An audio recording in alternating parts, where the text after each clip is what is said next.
जय हिंद। देखिए, एक बरमूडा ट्रायंगल है जो जहाज़ों को, हवाई जहाज़ों को निगल लेता है। यहाँ कोई जहाज़ वगैरह भी जाती है तो निगल लेगा। ये अटलांटिक महासागर में है, इसे अंध महासागर कहते हैं। और अमेरिका के पास यहाँ जो क्यूबा है, इस एरिया में एक ट्रेंगुलर शेप में बड़ा लंबा एरिया, लगभग 3 लाख किलोमीटर स्क्वायर का एरिया, बहुत बड़ा एरिया है ये। इसको हम थोड़ा सा वहाँ पे जूम करके समझते हैं। देखिए, ये एरिया जो है, ये 3 बड़े बड़े एरिया उसको मिला के बनाया जाता है। वर्ल्ड मैप में देखेंगे तो ये ट्रायंगल यहाँ आएगा। जबकि अगर इस पर्टिकुलर एरिया को जूम करें तो ये फ्लोरिडा के पास से स्टार्ट होता है, और यहाँ प्यूर्टो रिको जो अटलांटिक महासागर की सबसे गहरी खाई है, वहां से जाके ये बरमूडा द्वीप पर तक जाता है। ये एरिया है यहाँ पर, जिसे यहाँ तक दर्शाया गया है। ये लगभग 3 से 4 लाख के एरिया, कहीं कभी कभी ये बड़ा हो जाता है। इसका एक्यूरेट कोई मार्किंग नहीं है कि जो आदमी पूरा एरिया को बता सके। हम तो यहाँ भले ऐसे ट्रायंगल बना दिए, बट समुद्र में ऐसा कोई ट्रायंगल नहीं है। बट अगर इस एरिया में कहीं से भी कोई जहाजें आती हैं तो उनके साथ कुछ अप्रिय घटनाएं हो जाती हैं। इसके बारे में डिटेल से समझते हैं। 1498 में जब क्रिस्टोपस कोलंबस जा रहे थे इस रास्ते से, तो उन्होंने भी अपनी किताब में वर्णन किया है कि जब वो इस एरिया से गुजर रहे थे तो अचानक मौसम में एक परिवर्तन देखे, प्रकाश देखे, बादल का तड़कना, समुद्री लहरें तेजी से उठने लगी और उनका जहाज डिसबैलेंस होने लगा। इवन कि उस समय देखिए, समुद्र में रास्ता दिखाने का केवल और केवल एक ही रास्ता रहता है, कंपास। अब तो सेटेलाइट वगैरह आ गए हैं, बट कंपास ही उस समय एक ही रास्ता होता था, जो हमेशा नॉर्थ डायरेक्शन की ओर मूव करता रहता है। वो बता देता है कि इधर की ओर उत्तर दिशा है, तो इसके थ्रू आदमी जा सकता था। तो यहाँ पे कंपास काम करना बंद कर देता था। ये कोलंबस ने भी इसको माना है। 1964 में विंसन गैडिज ने अपनी पुस्तक में, मैगजीन में बताया था कि ये किस तरह से जहाजों को वगैरह को निगल लेता है। इसलिए इस ट्रायंगल को डेविल ट्रायंगल या फिर रहस्यमयी ट्रायंगल कहा गया। यहाँ जाने के बाद जहाजों में अचानक परिवर्तन देखा, इंजन काम नहीं करेगा, जहाज धंसने लगेगी, कोई तैरना चाहेगा तो तैर नहीं पाता है, अजीब अप्रिय घटना होगी और अचानक ही हो जाती थी। और ये जहाज डूब के कहाँ जाते थे सब ये भी नहीं पता चलता था किसी को। यूं तो यहाँ हजारों घटनाएं हुई हैं। कुछ फेमस घटना देखते हैं। अगस्त 1942 में अमेरिकी नौसेना के जहाज अपने रूटीन एरिया पे थे सब, उन्हें बम्बार्डमेंट करके लौटना था इसी बरमूडा ट्रायंगल के ऊपर से। लेकिन अचानक उनका संपर्क रेडियो स्टेशन से टूट जाता है, उसमें लगे हुए इंस्ट्रूमेंट काम करना छोड़ देते हैं, उनका नेविगेशन सिस्टम पूरी तरह फेल हो जाता है। सब में एक कॉमन समस्या देखी जाती है कि उनका कंपास काम नहीं कर रहा होता और ये जहाज पूरी तरह ध्वस्त हो जाता है।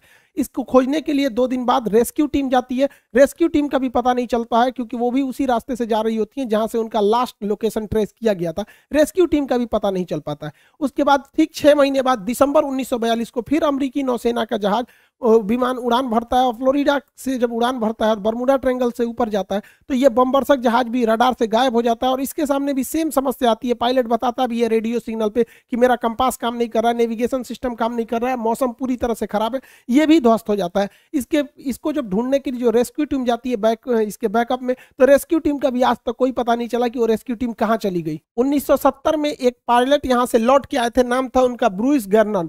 ये जब लौट के आए थे, इन्होंने बताया था कि वहां पे क्या क्या घटनाएं हुई थी। इन्होंने बताया कि अचानक बरमूडा ट्रायंगल के जब ऊपर से गया तो अचानक मौसम बिगड़ गया और सामने बादलों का एक पूरा धुआं, कोहरा टाइप का छा गया, धुंध हो गया बादलों का, और ऐसे लग रहा था जैसे बादलों की गुफा है।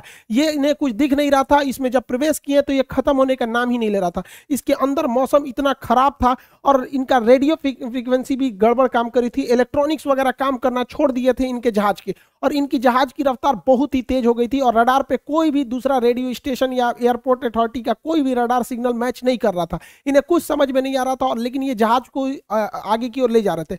लगभग 3 मिनट बाद, एक अच्छी खासी दूरी तय करने के बाद, ये उस जोन से बाहर निकले और उसके बाद ये अपनी जहाज को लैंड कराए। लैंड कराने के बाद देखिए इत्तेफाक क्या हुआ था कि वो 3 मिनट में ही 150 किलोमीटर की दूरी तय कर लिए थे। यानी इनकी जो रफ्तार हो गई थी लगभग 3000 किलोमीटर प्रति घंटा हो गई थी, जो अभी किसी भी पैसेंजर जहाज के लिए पॉसिबल नहीं है। ये तो मिसाइल और लड़ाकू जहाजों की स्पीड होती है। बहुत लंबे अरसे तक ये बरमूडा ट्रायंगल जो था एक रहस्य का कारण बना। लोगों को लगता था कोई अदृश्य शक्ति है जो जहाजों को, शिप को अपनी ओर खींच लेती है, लेकिन ऐसा कुछ भी नहीं है। इसके पूरे रहस्य पर पर्दा उठाया जा चुका है। इवन कि बरमूडा ट्रायंगल दुनिया के 10 सबसे खतरनाक जगहों में से भी एक नहीं है। मतलब सोचिए, 10 खतरनाक जगहों में भी इन्हें शामिल नहीं किया गया। इसका मतलब ये एक कहानी है।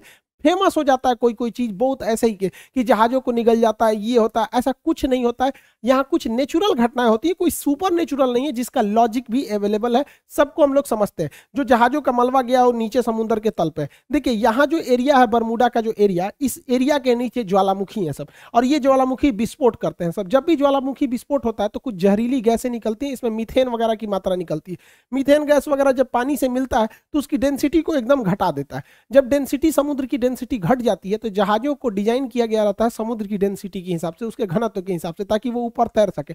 डेंसिटी घटने की वजह से अचानक वो नीचे धंसने लगती है, और यही वजह है कि वहां अगर कोई तैरने की भी कोशिश करता है तो नहीं तैर पाता है, क्योंकि उनका घनत्व घट जाता है। जैसे मच्छर जो होता है मिट्टी तेल के ऊपर, पानी के ऊपर तैर रहा होता है, आप एक ढक्कन मिट्टी तेल मिला देंगे ना, या तो वो मिट्टी की तेल से सूंघने से नहीं मरता, उसका घनत्व कम हो जाता है और डूब के उसमें मर जाता है। यही घटना यहाँ डूबने के कारण होता है। दूसरा कारण ये है कि बरमूडा के आसपास के एरिया में छोटे छोटे समुद्री पहाड़ हैं सब इस शेप में। जब हवाएं इस पहाड़ से टकराती हैं तो उनमें एक हलचल होने लगता है, जिस हलचल से यहाँ पे एक बवंडर, एक चक्रवात उत्पन्न हो जाता है, और ये बादलों को और वहां के समुद्र के जल को पूरी तरह लहर में बदल देते हैं। और इसमें अगर कोई हवाई जहाज या कोई शिप आ जाता है तो उस चक्रवात के बीच में फंस जाता है, जिससे कि इसमें घटना हो जाती है। पानी वाली जहाजों के डूबने का तीसरा जो कारण है वो बड़ा सिंपल है, समुद्र के अंदर की पहाड़ियां। समुद्र के अंदर की वह पहाड़ी जो बाहर तक नहीं निकल पाती, उन्हें रीज या कटक कहते हैं। ऐसे कटक इटली और तुर्की के पास बहुत ज्यादा मात्रा में पाए जाते हैं। यहाँ अक्सर जहाज वगैरह गिर जाते हैं, सब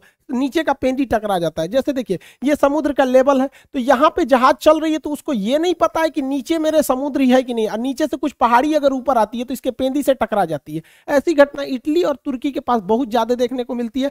आप देखेंगे इटली के तट के पास ही इतना बड़ा जहाज टकरा गया, यहाँ पर एक मालवाहक जहाज टकरा गया, यहाँ पे बड़ी बड़ी शिप टकरा टकरा के गिरी है सब। अब बताइए ये तो गलती है इन लोग की, जो कैप्टन है, क्योंकि इतने मॉडर्न शिप को अगर गिरा दिए लोग तो गड़बड़ बात है। उस समय जहाजों की दुर्घटना ज्यादा होती थी क्योंकि न रडार था न सोनार था। आज के वक्त में पूरी बेहतरीन ढंग से रडार है, सोनार है। आज आराम से बरमूडा ट्रायंगल के ऊपर से जहाजें भी पार हो जाती हैं और शिप भी पार हो जाता है, कि उनको सोनार उन्हें बता देता है नीचे चट्टान वगैरह नहीं है। लेकिन पहले ये घटनाएं नॉर्मल थी ऐसे हो जाना। हवाई जहाज की दुर्घटना के पीछे सबसे बड़ा जो कारण है वो हेक्सागोनल क्लाउड का है। हेक्सागोनल 6 मतलब फलकों वाला एक क्लाउड होता है, बादल होता है, जिसे सबसे पहले सैटर्न ग्रह के ऊपर देखा गया था। ये बादल जो होते हैं, आप देखिए ये 6 सतह वाले बादल होते हैं, इस तरह से हेक्सागोनल शेप में ये बादल पाए जाते हैं। यहाँ ना दिखने में छोटा लग रहा है, ये सैटेलाइट से फोटो लिया गया, जबकि इसका एरिया देखेंगे तो 50 किलोमीटर स्क्वायर का एरिया होता है। सोचिए लगभग एक जिला बराबर इसका इतना बड़ा एरिया होता है, उतने बड़े में ये बादल होते हैं। और इस बादल के अंदर हवाएं इतनी बवंडर के रूप में चलती हैं जिनका स्पीड 250 किलोमीटर प्रति घंटा होता है। यानी इसके अंदर हवाएं इतनी तेज होती हैं कि अगर कोई जहाज इसमें प्रवेश कर जाता है तो जहाज को वो तोड़ सकते हैं। तो हेक्सागोनल क्लाउड की वजह से यहाँ पे जहाजों की दुर्घटना होती है, अगर इस हेक्सागोनल क्लाउड में फंस गया तब। और ये भी देखिए फंसता भी अगर विपरीत दिशा में फंसेगा तो तोड़ देगा उसको, और नहीं तो अगर सेम इधर ही हवाएं चल रही हैं उसी में जहाज भी फंसेगा तो जहाज की स्पीड को बहुत तेज बढ़ा देता है। यही वजह है कि जब वहां से कई जहाजें गुजरी हैं तो उनका स्पीड अचानक बहुत तेज बढ़ गया है। तो इसमें कोई दैवीय या भूत प्रेत वाली घटना या फिर कोई ऐसी चीजें नहीं है जिसका कोई पता नहीं लगेगा। नॉर्मल चीजें, अब ऐसी घटनाएं नहीं होती हैं, लेकिन ये पुरानी कहानियां, इस पे इतनी मूवी बना दी गई है, करोड़ों रुपए लोग कमा लिए इसके लिए। कहानी चाहिए एक डायरेक्टर को, अच्छा खासा कहानी बन जाता है। तो ये आप समझिए साइंटिफिक कारण। अब ऐसा कुछ नहीं होता है। ये तो रहा भैया आपका बरमूडा ट्रायंगल का, जो इधर अटलांटिक महासागर के पास कैरेबियन सागर में। ऐसे ही ये घटना जापान के पास हो गई। यहाँ पर जापान के पास भी एक ट्रायंगुलर शेप में एरिया है। वहां 1980 में एक जहाज जा रहा था डर्बीशायर। ये इतना बड़ा जहाज था जो टाइटेनिक से 2 गुना था। यहाँ कई लाख टन इसमें आयरन ओर की मात्रा भरी हुई थी। अचानक ये डूब गया, इस एरिया में अचानक डूब गया। जापान की सरकारी टीम ने उसे रेस्क्यू टीम भेजा था पता लगाने के लिए, वो भी डूब गई। उसके बाद एक हवाई जहाज से रेस्क्यू टीम भेजा गया, वो भी डूब गया। जापान भी डर गया। बाद में पता चला कि भैया सेम चीजें हैं यहाँ और यहाँ दोनों में, तो इसे एशिया का बरमूडा ट्रायंगल कहा जाता था। हालांकि जापान ने इसका नाम दिया था ड्रैगन ट्रायंगल। जापान के जस्ट नीचे था ये, ड्रैगन ट्रायंगल नाम था इसका, बरमूडा ट्रायंगल। ऐसा ही एक ट्रायंगल भारत में भी पाया जाता है, उड़ीसा में। उड़ीसा का एक एयर स्ट्रिप है, अंग्रेजों ने बनाया था द्वितीय विश्व युद्ध के समय, जिसका नाम था अमाडा एयर स्ट्रिप। अमाडा एयर स्ट्रिप ये उड़ीसा में स्थित है। यहाँ पे लगभग 150 से 200 अमेरिकी जहाजें यहाँ से आपस में टकरा गई, कुछ गिर गई। और इत्तेफाक देखिए, जब भी इनके साथ घटना होती थी, ना कोई वेदर खराब था, ना ही कोई मतलब हेक्सागोनल क्लाउड थे, ना मौसम खराब, ना चक्रवात, ना हवाओं की स्पीड, एकदम नॉर्मल टाइम पे यहाँ जहाजें गिर गई। आपस में आमने सामने जहाजें टकरा जाती थी सब, इतना खराब काम करता था यहाँ पर। हालांकि द्वितीय विश्व युद्ध के समय अमेरिकी जहाजें यहीं पे यहाँ पे लैंड करती थी और जापान पे बम गिराने के लिए यहाँ से भी जाया करती थी। आपको भी पता होगा कि अंडमान निकोबार तक में जापान आ गया था। तो इतनी जहाजें अमेरिका की यहाँ से क्रैश की गई थी और उनका बहुत सारा हुआ था। हालांकि ये मिलिट्री का एरिया था, इसलिए इस फाइलों को बंद कर दिया गया, बहुत ज्यादा डिस्क्लोज नहीं किया गया। तो ये भारत का बरमूडा ट्रायंगल आप कह सकते हैं। तो ये तीनों जगह। अब इसके पीछे क्या लॉजिक है भैया?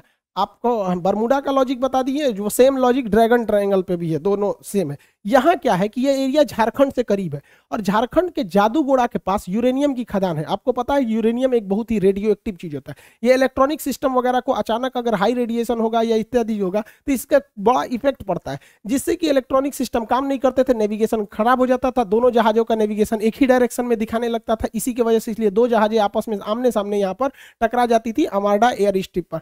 हालांकि ये चीजें आप बहुत कम सुने होंगे क्योंकि ये मिलिट्री वाला जो एयरबेस होता है उसकी बहुत ही चीजों को टॉप सीक्रेट ही रखा जाता है। आप तीनों तरह के ट्रायंगल को देखिए, इत्तेफाक देखिए, ये वाला है बरमूडा ट्रायंगल और यहाँ पर है प्रशांत महासागर, अटलांटिक महासागर में, प्रशांत महासागर में है यहाँ पर ड्रैगन ट्रायंगल और भारत में है यहाँ पर आपका अमार्डा एयर स्ट्रिप। अगर आप इसको देखिएगा अक्षांश तो तीनों एक ही अक्षांश पे आएंगे सब। आपको देखिए तीनों एक ही लेटीट्यूड पे लगभग आ जाते हैं, तो ये एक इत्तेफाक कह सकते हैं। हालांकि सबके पीछे साइंटिफिक कारण है।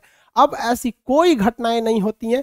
जो भी कहता है कि यहाँ पे कोई सुपर नेचुरल पावर है, ये है सब मन गढ़ंत कहानी है ये सब। हालांकि अटलांटिक महासागर में एक और जगह है सारगैसो।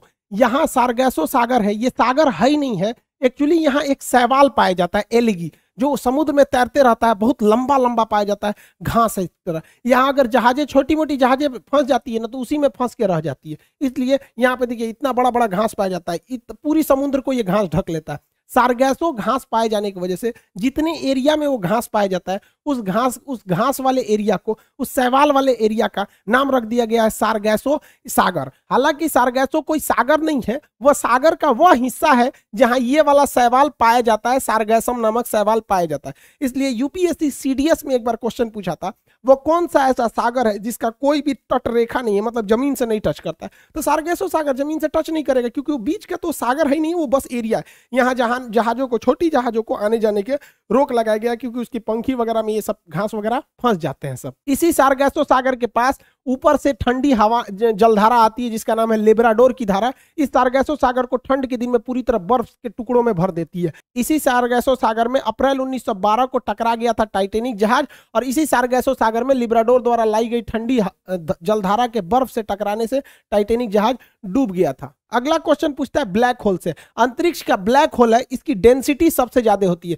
इसकी डेंसिटी इतनी ज्यादा होती है कि इसके एक चम्मच मिट्टी का, अगर हम ब्लैक होल से एक चम्मच मिट्टी लाएंगे और उसका वजन करेंगे तो 10 हाथियों के बराबर होगा। सोचिए इतना भयानक ये डेंसिटी होता है, इतना घना होता है, ये प्रकाश को भी जाने नहीं देता है। तो क्वेश्चन भी पूछेगा कि ब्लैक होल प्रकाश को भी गुजरने नहीं देता है, क्यों? तो ऑप्शन नंबर बी पर आंसर होता है अति उच्च घनत्व के कारण। और इसका एक उल्टा क्वेश्चन पूछता है, एक वह हाइपोथेसिस को क्या कहते हैं जिसमें यह मान लिया जाता है, यह कल्पना किया जाता है कि सारे प्रकाश वहीं से आ रहे हैं, तो उसे हम व्हाइट होल कहते हैं। हालांकि ब्लैक होल और व्हाइट होल का पूरा परिकल्पना हम आपको ज्योग्राफी के क्लास में पढ़ा चुके हैं। भारत के जम्मू कश्मीर में लद्दाख और बारामूला की कुछ ऐसी पहाड़ियां हैं जिनमें चुंबकीय क्षमता है। ये भी क्या करती है, जहाजों के डायरेक्शन को भटका देती है। यहाँ पर एक चिनाब नदी पर ब्रिज बनाया जा रहा है जो सबसे ऊंचा ब्रिज है, कंप्लीट हो जाएगा तो इसके बारे में भी टोटल समझा देंगे कि ये ब्रिज क्या है। और इसके अलावा आप एक तो बड़ा सुने होंगे, सोच रहा अमेरिका में एरिया 51 एलियन वगैरह वाला एरिया है। इस सबको कभी और क्लास में समझेंगे। आई होप आप इसे समझे होंगे। मिलेंगे नेक्स्ट क्लास में। जय हिंद।